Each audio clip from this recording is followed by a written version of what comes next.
Hey, all you hound hogs and hogettes. Today is a good day because I am headed to the Royal Oak Invitational. And no, I'm not going to compete in it. I'm not a Royal Oak sponsored team. I'm actually going to get to judge the... Hold on just a second. Okay, that's better. So today I get to go judge the steak cook-off at the Royal Oak Invitational. I got an email about it a couple weeks ago. I don't know if it was sent out to everybody or what, but I jumped on the opportunity because I really like Royal Oak products.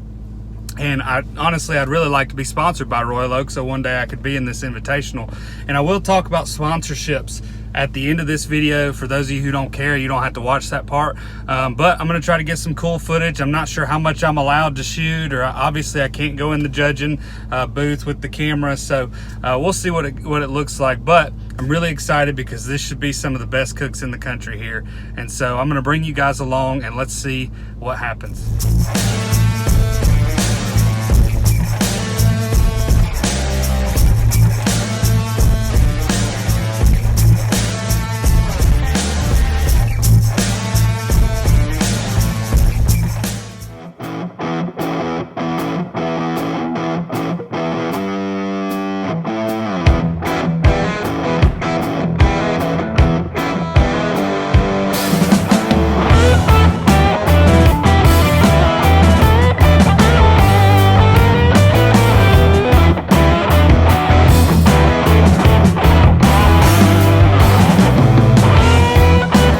Here, this place is super nice.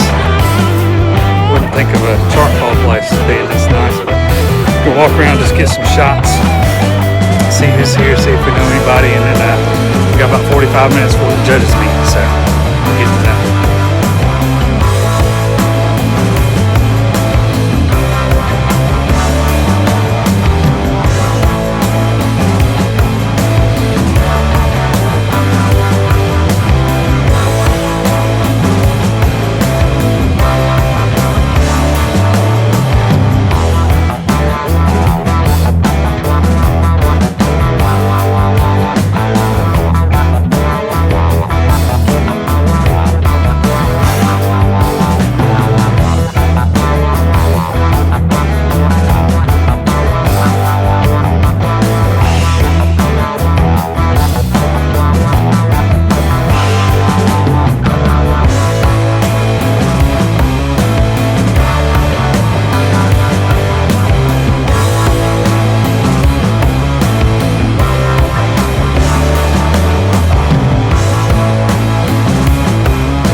That was awesome.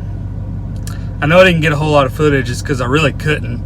I can't film inside the judging area, and when I'm in the judging areas when everybody's cooking and turning in, so sorry if it was a little underwhelming on the footage side, but that was an awesome event.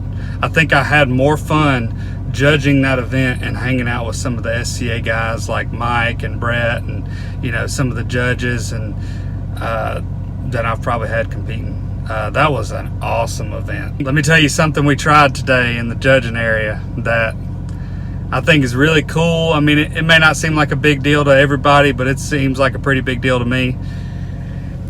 Today on the judging doneness chart, instead of a 7 for rare, an 8 or a 9 for medium rare, a 10 for medium, and an 8 or a 9 for medium well, and then a 7 for medium, or sorry, well done. It was just 8, 9, 10, 9, 10. No labels. That's important here. There were no labels on the thing that said medium rare, medium well, well done. Because ultimately, the scoring on that card is not about what you think medium looks like. And so Brett, he was here, and I talked to him about it afterwards, and you know, he's really putting a lot of effort into making this better. You guys have heard me kind of critique the SCA and say some things that I wish I could see. You know, you've never heard me say they don't try. There will be no more 7s on doneness. It'll be a 10, a 9, or an 8, and it won't be tied to rare, medium. It will just be the score. And so I think it's going to take out some of the judges' preconceived notions about doneness, and it's going to leave them with just a card and a steak to compare. It doesn't say if you hit medium, it's a 10. It says if you make your steak look like this, it's a 10. There's a couple other things that are coming out. You know, there's talks about only one ancillary being able to be entered next year and things like that. I won't go into too much detail because we had a lot of good kind of one-on-one conversations tonight. So, but I'm really happy with what the SCA is doing. Guys, I'm always going to tell you my honest thoughts as to whether or not I think that they should improve on something or do something differently. But I say that always with a little bit of grace because I know that they're working on it. Let's talk a little bit about sponsorships. First of all, why do brands sponsor people? It's not because you're good. It's because you have influence over other people to purchase their products. So why do you want to be sponsored? Do you just want free stuff? Are you trying to be part of a team? Are you trying to grow? Are you trying to make a business out of this? What's your goal? And so you need to ask yourself that question. If you're just going to cook, you're not going to get active on social media, you're not going to try to build a platform, you're not going to try to build some kind of brand out of it, I wouldn't expect much out of sponsorships. But if that's not what you're trying to do, you don't need sponsorships. You just need enough stuff to compete. If you're looking for sponsorships, you should be using those products before you ask for a sponsorship, before they approach you. You should believe in the products that you're sponsored by. I was using the Archisippy stuff well before they ever sponsored me. And so my tip for you, if you're looking for sponsorships, pick things you already believe in and promote those products. Show your value before you ask of anything from them, because they're not going to accept you if, let's say, Royal Oak puts out an application for sponsorships, and up to the event, up to before they put out the applications, you're sitting there using Kingsford, and then all of a sudden they put out the application, and on the day of you start using Royal Oak, they're not gonna accept you.